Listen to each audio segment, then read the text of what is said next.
I think the best example to me about how to come to terms with the media coverage versus the reality of what a sound pit bull is about is to look at the Law Dogs program. We've taken pit bulls from abusive situations, from dogfight situations, places where the dogs were not treated well, taken them off the street where we don't know anything about their history. And we've taken these dogs and put them with state patrol officers and trained them to be bomb and drug detection dogs. And what that shows me is that when someone stands up and says pit bulls are a bad breed and they're serving their country now and being heroes, so obviously the breed is not the issue. It goes back to, again, how are they raised, what are the expectations of the owner, and it's just, I think if you get to know a pit bull, if you meet a pit bull that's in the hands of a responsible person, that you will be charmed. There's really no other way to put it. You'll be charmed. You'll probably be a little slobbery too, but you will be charmed. In around 2004, I found out that the Washington State Patrol actually had 2 pit bulls working as detection dogs. One, Bree, was a drug dog, and another dog was working the ferry docks as a bomb detection dog. Needless to say, I was very impressed that the State Patrol had taken on this breed when there's so much media attention. At the time, I was publishing a magazine on the pit bull, and I wanted to do an article about these dogs. So I went down and spoke with the trainers and met the dogs, and it seemed there was a willingness to take more dogs. Basically what the State Patrol's stance is they don't racially profile on the streets, and they don't racially profile in their kennels. And I was just thrilled to hear this.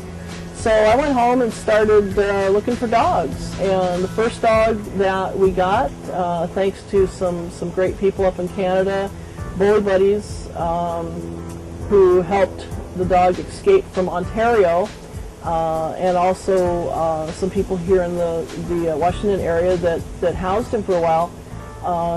Neville got out of Ontario before the deadline where he would have been killed or sent to a research facility, and he was the first law dog. He was accepted by the State Patrol, and he is now a bomb dog working on the Washington State Ferry System, which is the most at-risk transportation system in the United States. Neville's a great favorite with the public. He's been kissed by movie stars and gotten to play with Faith Hill's kids, country singer, and he is quite a favorite. After that, I just started looking for more and more dogs that had the specific traits we need for detection work. And the State Patrol gets these dogs from Law Dogs for free, and so they were glad for that because they pay up to $4,000 or $5,000 for untrained dogs from vendors. And what we do is we give them a package deal. We give them a dog that's started on the training, that's hips have been checked, that's healthy, and is sound with people. So they've been very willing to work with us and take these dogs.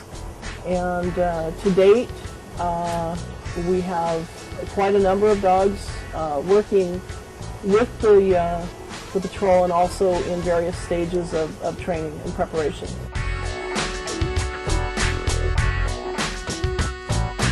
What I do is basically we just introduce them to the idea of searching. With the young dogs, we take them into a building and we just teach them, first of all, to look for food. They just learn that when they come in and we say, find it, they start looking high and low on the shelves and things, and they find their food. We teach them to follow the finger. A detection dog handler's job is basically to direct the nose of the dog up and down. The dog won't normally do that. They'll tend to go along in a straight line. So the handler points up, points down, points up, points down, and brings that dog's head where it needs to be. So we teach them to follow the finger, And with the older dogs, we go ahead and introduce them to scent. Many people are curious how they're trained. Basically, these are dogs that have an extremely high drive to play with a toy. So we put their toy on top of a bag containing the scent of either the explosives or the narcotics, and the dogs learn subconsciously every time I find my ball, there's this funny odor. And then eventually you remove the ball, they will indicate, hey, that's where my ball should be, and then you give them the ball. So it's all play for the dogs, it's all fun for the dogs. You know, sometimes people think that the dogs are hooked on the drugs, or that's very false. The drugs are very dangerous for the dogs, and every precaution is taken to keep the dogs away from the drugs. But we go ahead and train them up actually quite far in the training, so that when they get these dogs, they know that they're going to succeed.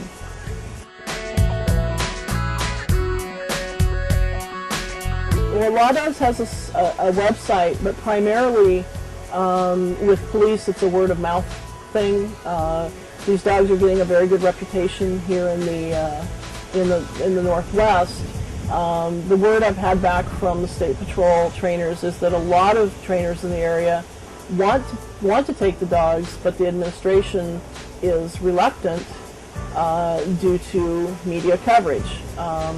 So slowly but surely, as we get more and more dogs out there, and these dogs aren't just average dogs, these are dogs that are exceptionally good at their job. So we're hoping that slowly and surely we'll break down these barriers. The American Pit Bull makes an exceptional detection dog candidate for the simple reason that they've been bred for generations to get a job done. And they don't particularly care what that job is. They like to have a job, and they like to get it done.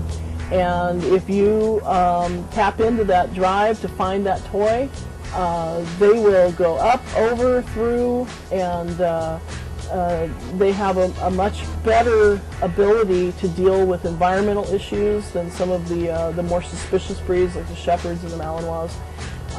They have a very athletic, compact body.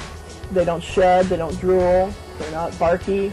They're really, I would say, the best kept secret in detection dogs. They have an excellent nose. They have a nose that's as good as any of the other breeds. They're just great dogs for this.